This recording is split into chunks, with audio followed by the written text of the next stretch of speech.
I currently work at a company called Digital Asset, and actually I just started there about 4 or 5 months ago. Up until then, and I'm not going to tell you for how long, but I've been working in large institutions, very large institutions. I started my working life in the New Zealand Navy before any of you start thinking I'm Australian, and then moved from there to the UK where I worked as a consultant. I initially worked at PwC, and then we got bought by IBM.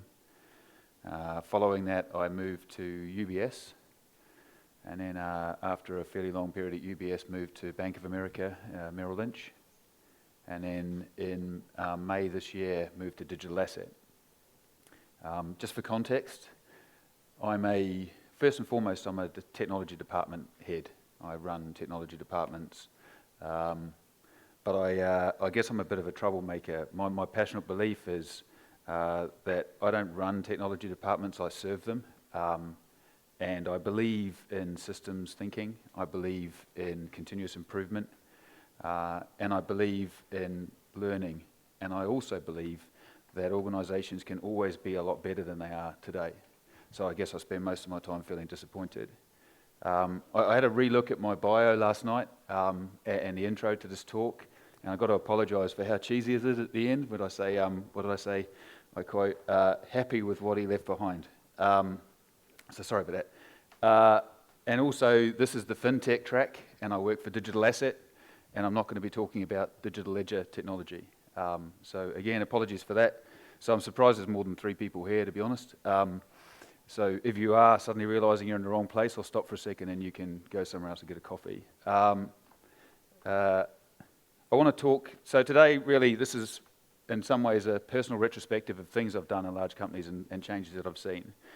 So I'm going to talk today about changing organisations, why it's really hard and what can often go wrong and what does go wrong. Talk about my own experience of making it happen, lessons that I learnt, and what you see, feel and hear when it becomes permanent, becomes sticky, it becomes sustainable. So for a bit of context then, me and a good friend of mine, Dan North, did a talk about a year ago, and we used this quote. Who's seen or knows of the movie The Princess Bride? I am getting old. It's nice to see.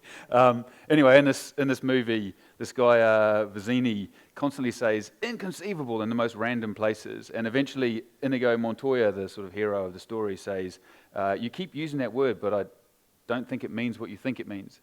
And that's often the case in my mind with agile and lean and sort of transformations and stuff, where people have a very set view of what it means to them personally or what they've done. So they say things like, and that isn't an agile team. It needs to be 7 people, and they all need to be co-located. Or, we've got Jira set up, and we do backlog grooming every Monday, and we do 2-week sprints. Therefore, we are agile.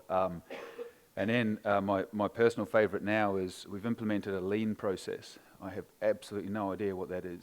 I guess it's a skinny process or something. And I had a conversation with a guy ages and ages ago when I was at UBS, and he said, I was talking about Scrum. I was all about Scrum in those days. I was this guy. If you're agile, you've got to be Scrum. And he said we could be Scrum if we wanted to be, because we've got the Scrum plugin for Visual Studio. So I was like, and he was dead serious. And things like we've got a wall covered in post-it notes, so we're doing Kanban. So I love this picture, and it's by a guy named Michael Sahota. You might have heard of him, and it sort of typifies my thinking about what it really means to be agile. And maybe I'm using the word agile in an overloaded way as well. But anyway, the model on the left is sort of doing agile, where you do Jira and you do continuous integration because you've got Jenkins and stuff like that, and you're doing automated tests and you're doing a whole lot of practices and processes that are agile. And actually, that's not entirely bad, and it's better than nothing. If you are incrementing through software, it's okay. You can see like a 10 to 50% increase in agility and improvement and productivity and stuff using that method. But then, in my mind, there's a whole mindset change, and it's an organizational change. This doing agile can exist within the context of a large institution, So can being agile, but it's a heck of a lot harder. Who here works in a large company? Yeah, and when we go through this talk, you'll know what I mean. There's some concepts here, but it's about on the right. It's about trust and feeling safe, and it's about a connected whole of people where problems are solved jointly, not just you're told how to do it. People and leaders are vulnerable. They show their vulnerability. They don't necessarily have to wear their masks to work. It's okay to be upset. It's okay to not have hurt feelings when you have an explosion at work. Very little explosions on the left-hand side. And in this sort of model, there's belief is, and I've seen personal evidence of it, which we'll talk about later, you get a 300% or more increase in productivity and throughput and things like that, assuming you're measuring it, of course. So what goes wrong? Utopia is what goes wrong. Managers and leaders often get sold the concept of this agile utopia, and they've read it in a book or they've listened to a keynote and understand that within 0 kilometres, miles, I'm Kiwi, miles. You can get all sorts of really brilliant stuff. You can get rapid software delivery, higher quality software, happier people, and flat organisations, which often translates in some people's minds to brilliant. I don't have to worry about people's careers anymore. It's just flat and everyone's going to be happy being the same as everyone else. So I want some of that, and how do I sign up to it? So they kick off. Who's ever been involved in a transformation program? They're awesome, aren't they? It's incredible that we can have a program plan that looks like this to enable agility. Where there's a clear beginning, where we analyse how the organisation is going to look, and then we start executing the organisational change, and then we start, or maybe there's some training in the middle, and ta-da, we're in Utopia. It's sort of like the reverse Agile Manifesto, isn't it? Sort of, processes and tools and plans over everything else. So really, the thing we're trying to institute is implemented through a waterfall-style implementation plan. And deep-rooted in this thinking is I'm all for this improvement, I just don't want to actually change anything. So what does change really look like? And hopefully this sort of resonates. I call this the change hole, with happiness and despair as our axes. And as soon as you start into this change, if it's a real change, you fall into the hole. And you're into despair. It actually isn't like this, because I don't think anyone would do that. Virginia Satir added this. It feels a bit like this. Right? One day you're looking around a department and the people you're working with, and you feel all this love for them, and you think, this is going fantastically. The next day, you just want to sit in a corner, and everything feels terrible, and you wish you were back to that today place, because even though it was pretty bad, it's better than where you are feeling right now.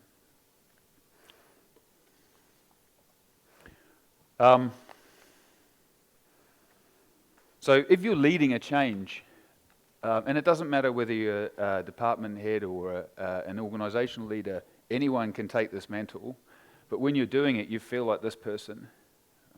You feel on your own. You're really not entirely sure where to go, and you're in a blizzard on the side of a mountain. There's actually some people following this person, sort of in the mist behind. So this, when I was thinking about how to describe why it's so difficult, this picture was the one that really sprung to mind. Climbing a mountain in a blizzard is what I typed into Google and got this. Works quite well. And the cultural norms we're fighting in large institutions are very centralised control. And what we're trying to implement is decentralised control, collaboration, and nurturing people to grow. Centralised control functions will try and kill that. They'll send out the T cells to kill what you're doing. You're treated like a virus inside an organisation. Large institutions are generally quite closed. They're very tight with their information, probably for good reason in terms of, that with a large institution, who can you trust in the organisation not to share your sensitive information? It's interesting, most people think the attacks aren't really from the outside. They're more likely to come from the inside. And often there's a very low sense of safety, especially in financial services institutions since 2008, where redundancies seem to be the norm, and certainly more than once a year. So you're always sort of looking over your shoulder, right? So some examples I've seen of this, and they're quite frightening really, but they're true. The use of code analytics tools. So analyzing, and there's a belief in some of these tools can evaluate developer productivity, which is an incredible claim. And actually, if probably used properly, it'd be a really useful thing to do. However, if it's used to assess developer productivity and then make a decision whether or not to offshore that development team, probably not the best sort of message coming out of that measurement.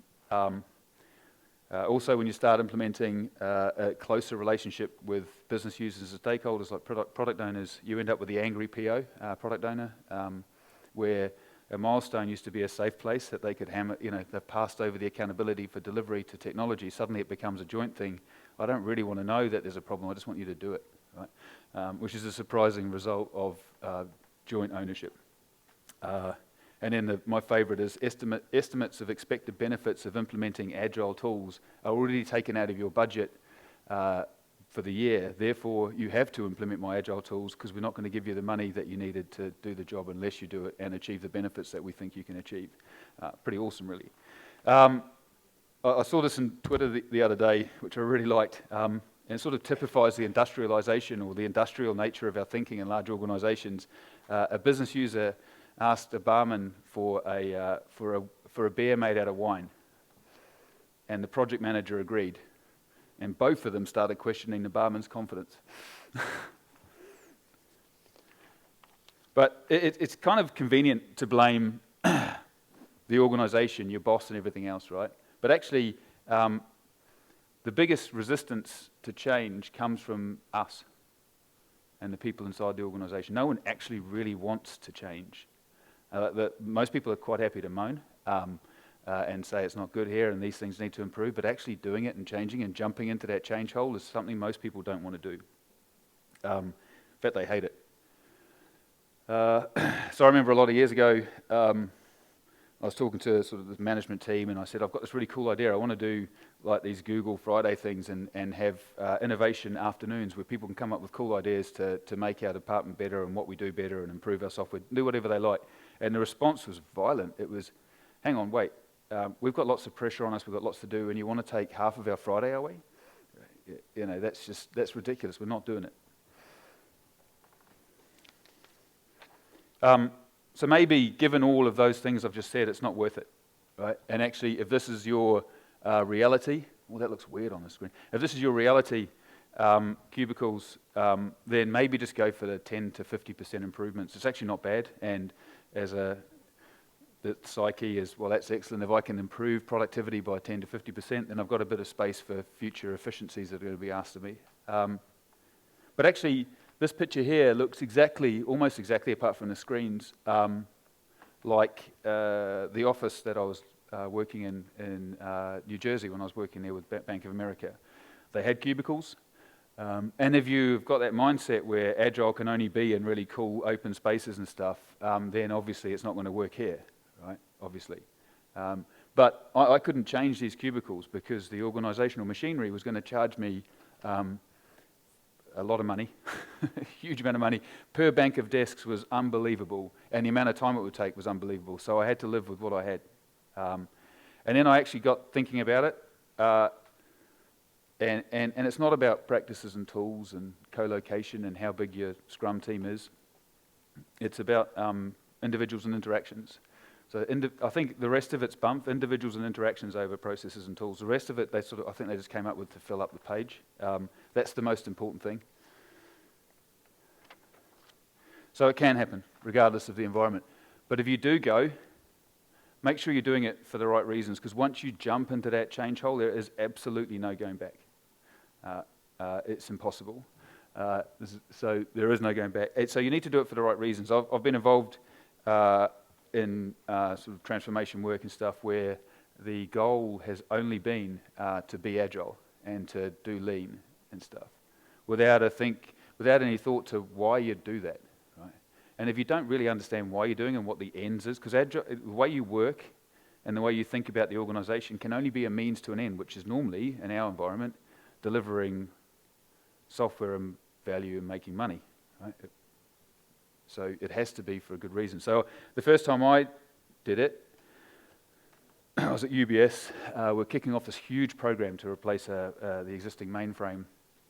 And I was convinced that any other method, but in those days I was looking at iterative and incremental development, and I was using a sort of lightweight version of RUP, so I've been through a fairly long journey. But I was convinced that there's no other way that we could succeed. And that program went for 6-7 years. It was successful. I'm 100% convinced that it would have been cancelled in the credit crunch of 2008 if we were using large-scale waterfall delivery, simply because we would have spent a huge amount of money and delivered very little, and it would be an easy decision to remove that expense from the budget. However, by the time 2008 had come around, we were running a huge amount of flow already through that new platform. It was impossible to stop because we'd been working in this way.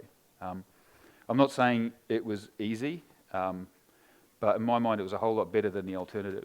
And there was a small group of us in UBS who learnt from the ground up. When I'd come out of IBM, I had absolutely no idea what this agile malarkey was about. But by the time we'd got through it, we'd worked with really cool coaches, people like Dan North and Gojko Adzik, and Craig Larman, Ian Spence in the earlier days, all of whom added a huge dimension to the organisation. And if you are going to embark on this journey, I recommend you use people like that. My personal perspective is, if you're going to coach or get coaches in, get the people who wrote the book. One, it provides a huge boost in morale for the people in the organisation, and two, they really do know, and they really are passionate about it. So after doing it at UBS for 6 years, I moved to Bank of America to see if I could do it again. So how did we do it? First, I want to talk about culture. This kind of amuses me. You can read it yourself. I was of the belief that culture was on the basis of values that you could write down and then try and live those values, right? We're going to trust each other. Let's write that down.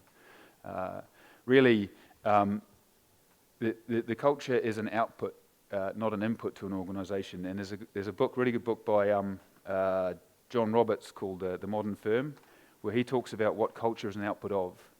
It's an output of three things: people, architecture, as he calls it, and routines. So people is us. Everyone in the organisation forms the culture of the organisation. And unfortunately, we often recruit in our own likeness, don't we? We recruit people that sort of we think we'll get on with, and they're sort of like us, as opposed to being as diverse as we should be when we recruit, which enables the organisation. But our underlying beliefs, where we went to school, our own personal culture. New Zealanders are generally quite flat. They don't like hierarchies very much, and they don't work in hierarchies, which I discovered after a few years of working here. I was sort of anti the UK culture, and things like I've been through this a few times. Who's been through one of those Myers-Briggs assessments? I mean, I guess what you are, your MBTI rating, is it? I guess if you believe in that stuff, you're that as well. Architecture, which is how we organise ourselves, not just our software architecture, but Conway's Law would say that our software architecture ends up meeting how we're organised as well. So if we've got silos and organisational silos, and we don't talk to each other, our systems won't talk to each other very well across those silos. That's almost always the case. Those of you who work in the back office of investment banking know what I'm talking about. So the architecture is often top-down and controlling, but it could be flat and open and collaborative. And routines is how we do stuff around here. Our processes. Most processes, there's a lot of processes written down, but the majority of them aren't. It's just how we do stuff. So let's start. The first thing to do is start with people before you start on routines and architecture. Off again with the sort of doing agile. Most people start with, okay, so let's install Jira and some sort of collaboration tool, and let's start continuous integration, and we're going to start being agile. That won't be true unless you start with people. And if you want to lead one of these things, you need to start with yourself. You need to feel that you're trusted. You need to feel safe to be able to do it. You need to be open and honest and vulnerable. If you're not all of those things, then it's going to be very hard to achieve getting everyone else to be the same. And you're pulling everyone into the change curve, and it's a painful journey, and they have to be given a choice, and they have to feel safe.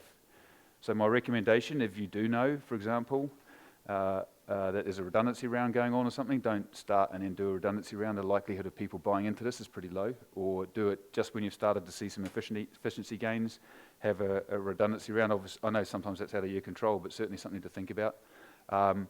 Don't make people feel that they've been isolated. I've seen this myself and done it myself, which isn't good.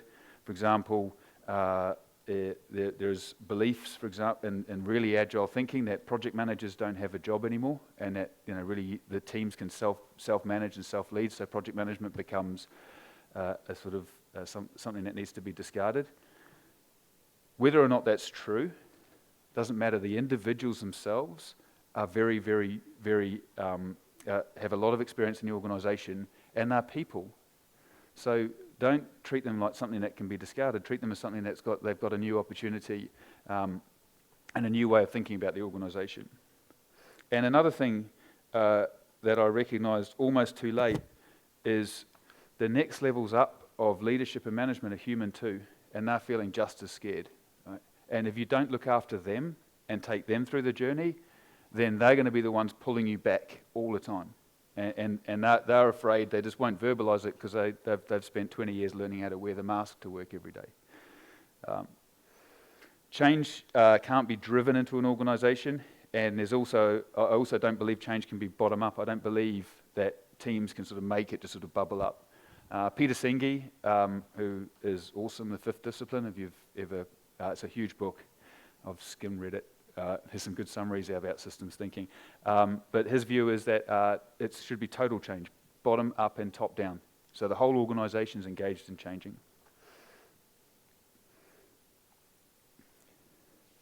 So really think about it, take your time, get it right. I turned up at Bank of America and we didn't do anything for 3 months. We just did training, we did talking, we engaged people before we pulled the trigger and tried to do any change at all.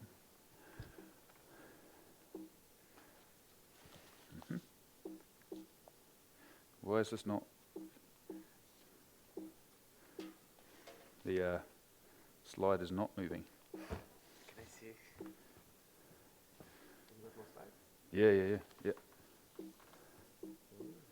Weird. Okay, there we go. That's it. Cool. Thank you. I'll chuck that on the floor. Maybe having paper on my laptop didn't help it much. So spread it. Another thing I've discovered is when you start getting training and teaching people, there'll be out of roughly 100, 150 people, which is my experience of doing this at a time, maybe 5 or 6 that really, really get it and love it. And probably the people that come to conferences like this are the people that really get it and love it. They're the ones that make it happen. Right? They're the ones that become the change leaders across the organisation. A really good example of this from my last place is that when I turned up, there was a gentleman named Ahmed Fahmy working as a program manager, and he took to this with gusto. And the thing I'm going to talk about in a second, one of the things we did, he led it, he facilitated it, and now he's actually, after joining Merrill Lynch as a graduate, and spending 15 odd years there. He's now an independent consultant teaching large companies like JP Morgan and others how to do organizational change at scale. So, sort of, it's almost like a success story, which is pretty exciting. And so if you are thinking of doing this, reach out to Ahmed. And it's with these people that the change can really happen. I hope it's not derogatory, but I think of them as like disciples that really become the leaders. Okay, interesting picture. I'm ex-Navy, so I'm showing pictures of military stuff, but there's a story here. In World War II, Bomber Command, British Bomber Command, noticed a lot of their aircraft were coming back over the channel. They were claiming technical faults with the bombers and stuff. And Bomber Command did something that I think is bizarre. It's just a proof, really, that military are quite advanced in their thinking. We just think they're all top down, but they're not at all. They're very much bottom up and really exceptional leadership ideas. Bomber Command came up with an idea that they discovered that the aircraft that were coming back were largely full of crews that didn't like each other very much. So they weren't backing each other, right? So what they did is they instituted a practice where at the end of they sort of lined up the training sessions. So like a gunner training obviously is a lot less than pilot training, but they all ended up finishing at about the same time. And then they'd put them into a hangar, they'd lock the door, and there'd be lots of beer inside the hangar and stuff like that. And they all had their insignia, so they knew that I was a navigator, I'm a pilot, I'm a bomb aimer or whatever. And a crew is, I thought it was 7 actually, but this is a picture of 6. The crew you're not allowed out of the hangar until you've picked your crewmates. Right? So you wander around drinking, getting to know each other, then you pick your crewmates. And then once you've done that, then that becomes your crew. And these people lived together, they bunked up together, they flew together for the rest of their war. And another thing that Bomber Command did is if a crew started coming back, they would disperse that crew into the next crew selection session because they obviously weren't getting on, and 9 times out of 10 they wouldn't pick the same crew. They obviously didn't like each other. You know, they just drank too much and thought someone was good when they weren't. I don't know. So I did this to department at, or twice actually, in Merrill Lynch or Bank of America. People that have been working in the same role, subject matter experts, knowing their little bit of COBOL or whatever, well, quite a lot of COBOL to be fair, for 20 odd years, most of them, in fact, before we did this, we did like a speed dating session because we discovered, although they've been sitting on the same floor, some of them for years, they didn't know people just around the corner at all. Well, they sort of did know them, but they didn't really know them, if you understand me. So, and then we took them all down into this big room, gave them some guidelines of what a team had to have, right, and let them self-select a team. We had to go through many iterations. There's actually a really good article that Ahmed wrote, which is on InfoQ, about how we did this. And then after that, we let them select their own line managers. So we broke the line management and allowed people to select line managers on the basis of who they thought would be most useful to teach them and help them grow and look after them. Some surprises for some existing line managers came, but actually not as many as you'd think.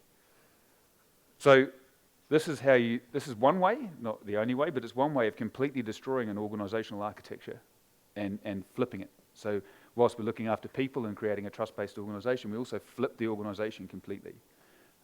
For those who work in sort of startup mentality, this is really what happens all the time. You keep changing teams and moving stuff around. However, in a large institution, it becomes quite rigid because it's closed and controlled, for no reason other than there's a belief that rigidity enables control. So how do you know it's stuck? So I'll finish with a story. That same office that, with the cubicles and stuff in New Jersey, and some very long tenure people, after about 12 months of that World War II style team selection process, there was initial euphoria. Things went pretty well. We really tightly engaged with the stakeholders in the business, and we were prioritizing every week, and teams were taking number one priority stuff. But there was something not right. And this is actually the sort of predominant theme of the talk I did with Dan, is having 5 or 6 person teams and multifunctional, multidiscipline teams in the context of very old technology. We had everything. We had COBOL, we had VB, we had C#, we had Java, we had DB2, SQL Server, Oracle, you name it. Genuinely name it, we had it, right? Power Builder, the whole lot. And within systems that have been around for so long, changes are generally quite small. They're very small, easy, self-contained changes. Some of them are fairly large, like regulatory-driven change, but most of them are very small changes that are relatively easy to do because the systems are so commoditized, we know about it, we can change it quite quickly. The reason that I started this whole thing in the first place, the reason I jumped off the cliff with the team into the change hole was because there was a very small number of people in the organisation that really knew the systems and the process well. And that was getting smaller. It was like a petri dish as we went through redundancy rounds. So we were getting more and more dependent on a very small number of people running the infrastructure that was supporting a large chunk of the US securities market flows. So that in itself is not just risky for us as a department, but it's systematically risky for the US. So I wanted to get cross-learning and multidiscipline cross-learning. I also knew that despite the fact that there was a genuine belief that these guys were delivering quite quickly, they weren't, because there was these bottlenecks, these organisational constraints around these people that were working 12 to 15 hour days and everyone else watching them and doing little bits and pieces around the outside because they didn't have that knowledge. Scrum, as it turns out, wasn't the answer to that. In fact, it was direct opposite of the answer to that. So we're taking small isolated items into teams and they were rattling around, right? And 2 weeks was actually quite a long time for a small change that should take half a day, right? So we actually slowed down the change cycle as opposed to speeding it up. Interesting. And most people were leaving every day feeling pretty depressed. Depressed because they were working on technology they'd never seen in their life before, and every day felt that they weren't doing a very good job because we were force ranking, this is the most important item, good old Scrum 101, here's the number one business item, take it into your team and implement it. Teams were looking at it saying, none of us have any idea how to do this, we don't even know where to start, right? And the person we do need to talk to about it's too busy to talk to me anyway. So I was sitting in my room, in my office, and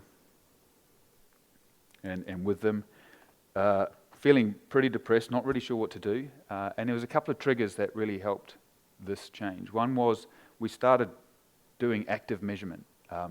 So there's a lot of belief in some sectors that you can't measure software. Well, you can. Of course you can, right? Otherwise nothing would ever be delivered.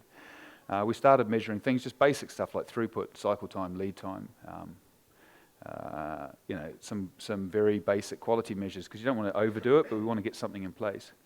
And we started looking at the time it was taking to do small items. So a small item that should take really half a day to a day of sort of analysis, coding, and testing, we're taking 30 to 40 days.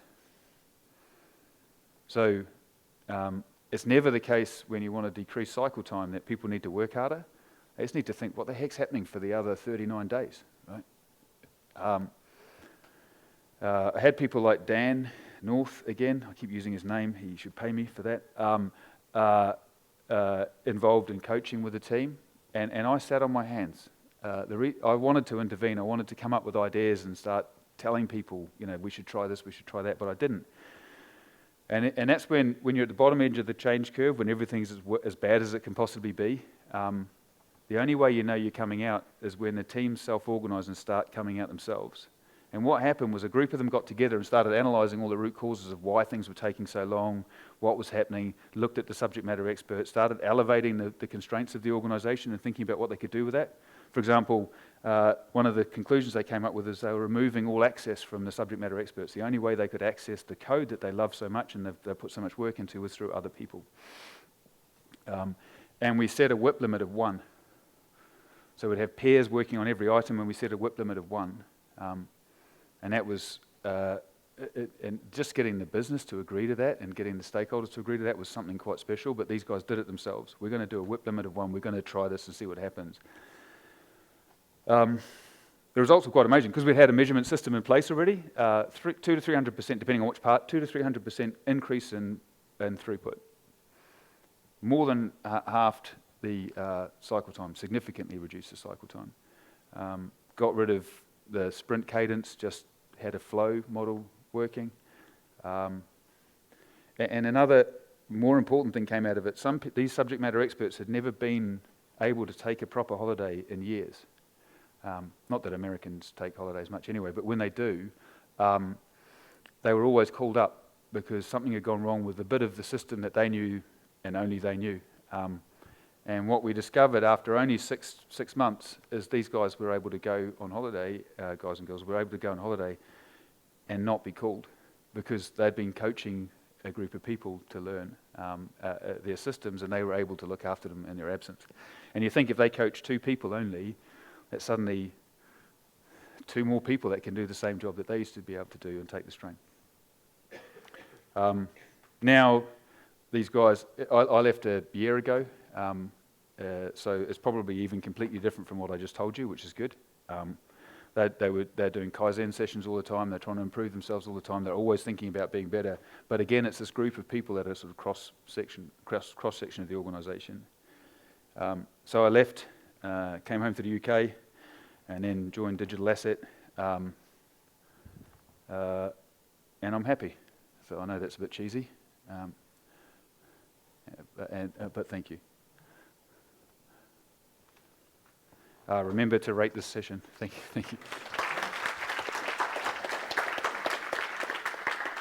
So the question was, what can you do if, and it's obviously resonating with you, what can you do if you've got subject matter experts that are reluctant to share, and you can understand, and to disseminate that information, and you can understand why they are. For years in the place I was working at, they've been held up as heroes as well. These guys are the people that we know. They're the go-to people. Who's read the Phoenix Project? Yeah, I can't remember the name of the hero, but there's always one, right? Or at least some. And why would I want to let that go? It is what defines me. Right? My knowledge of these systems and the software is what defines me. It's not always pretty. You need to make sure that you reassure them and make sure they understand that they're safe. And it's easy for me to say, it's hard to hear, which is actually, if we can get more people doing what you do, you can do more interesting stuff, right? I really loved the talk just now by Mark on artificial intelligence, and there's a really good book, and I recommend this book to everyone. It's called The Inevitable by Kevin Kelly, and it talks about one of the chapters. It's just brilliant. You read it and it blows your mind, because he's talking about what's inevitably going to happen in technology, and he agrees with Mark. Artificial intelligence isn't going to run the world. It's not going to be like the Terminator. But he does talk about the fact that, and this is an interesting sort of conversation to have with people, the subject matter experts. If computerization and mechanicization hadn't happened, we'd all still be in farms, right? It wasn't that long ago, only 100 years ago. 70% of us were working in the farming industry. Because we've mechanized it so much, we can do this. And this is cool, right? And eventually we're going to be taken over, a lot of our jobs will be taken over by artificial intelligence. We can do something more interesting, right? It's really making them feel safe and making sure that they, but also being a little bit brutal. We just switched off their access. We just wouldn't let them at the code, right? Yeah. But rewarded them heavily and made sure that they were, mentioned all the time, make sure they feel safe and make sure they feel really rewarded. And most reward doesn't have to be money, right? It helps. But the best reward is giving people kudos and telling them how great a job they're doing and making that public.